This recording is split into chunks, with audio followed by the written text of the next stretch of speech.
हेमंत सोरेन ने अपनी गिरफ्तारी को दरअसल चुनौती दी है। चुनाव प्रचार के लिए अंतरिम जमानत की मांग हेमंत सोरेन की ओर से की गई। सोरेन की जमानत का ईडी ने विरोध किया। पूरे साल कोई ना कोई चुनाव होता रहता है, ईडी की ओर से दलील दी गई। राज्य मशीनरी का दुरुपयोग करने का आरोप लगाया ईडी की टीम ने। राहत मिलेगी या सजा बरकरार रहेगी, ये देखना होगा। झारखंड के पूर्व मुख्यमंत्री हेमंत सोरेन याचिका पर आज सुप्रीम कोर्ट में सुनवाई है। सोरेन के वकील कपिल सिब्बल ने अंतरिम जमानत का अनुरोध करते हुए कहा था कि सोरेन को चुनाव के लिए जेल से बाहर आना है। इस पर ईडी की ओर से विरोध किया गया।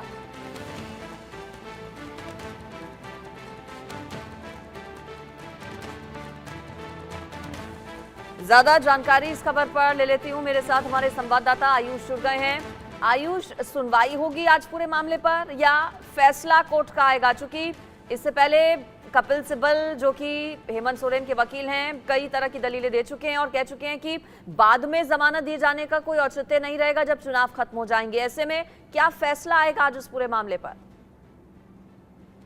जी देखिए, जहां तक बात है कि इस मामले पर बहस होगी या नहीं, तो पहली बात ये कि सुप्रीम कोर्ट के अवकाश जो है शुरू हो चुके हैं। समर ब्रेक सुप्रीम कोर्ट का शुरू हो चुका है। ऐसे में एक अवकाश पीठ बैठती है, यानी हॉलिडे बेंच, जो ऐसे मामलों पर सुनवाई करती है जो अटमोस्ट इंपॉर्टेंस के होते हैं। ऐसे में जब हेमंत सोरेन के वकील कपिल सिब्बल की तरफ से बात कही गई कि चुनाव प्रचार के लिए उनको बेल दे दी जाए, तो यहाँ पर ईडी ने इस बात का विरोध किया और ये बात कही ईडी ने कि चुनाव प्रचार ना ही मौलिक अधिकार है, ना ही संवैधानिक अधिकार। देश में हर दूसरे महीने में चुनाव होते रहते हैं, तो ऐसे में जो भी व्यक्ति गिरफ्तार किया गया है वो इस आधार पर बेल नहीं ले सकता कि उसे चुनाव में प्रचार करना है। क्योंकि जब रिप्रेजेंटेशंस ऑफ पीपल एक्ट लगाया जाता है, ऐसे में जो राइट टू वोट है वो भी उस व्यक्ति से छीन लिया जाता है जो जेल में बंद होता है। तो जब आपको वोट देने का जो यानी आपका मौलिक अधिकार है वो तक नहीं मिलता जेल में, तो ऐसे में चुनाव प्रचार के लिए आपको बेल कैसे मिल जाए? हालांकि ये बात कही गई थी ईडी की तरफ से कि पीएमएलए एक्ट 2002 के सेक्शन 50 के तहत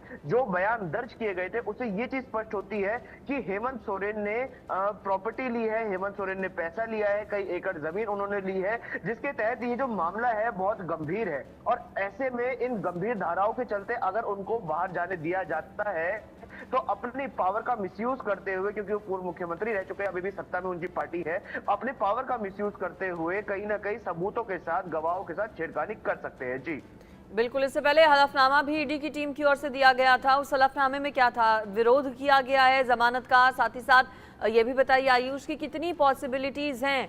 क्या अरविंद केजरीवाल की तरह राहत कोर्ट से मिलने की कुछ संभावनाएं हैं हेमंत सोरेन को?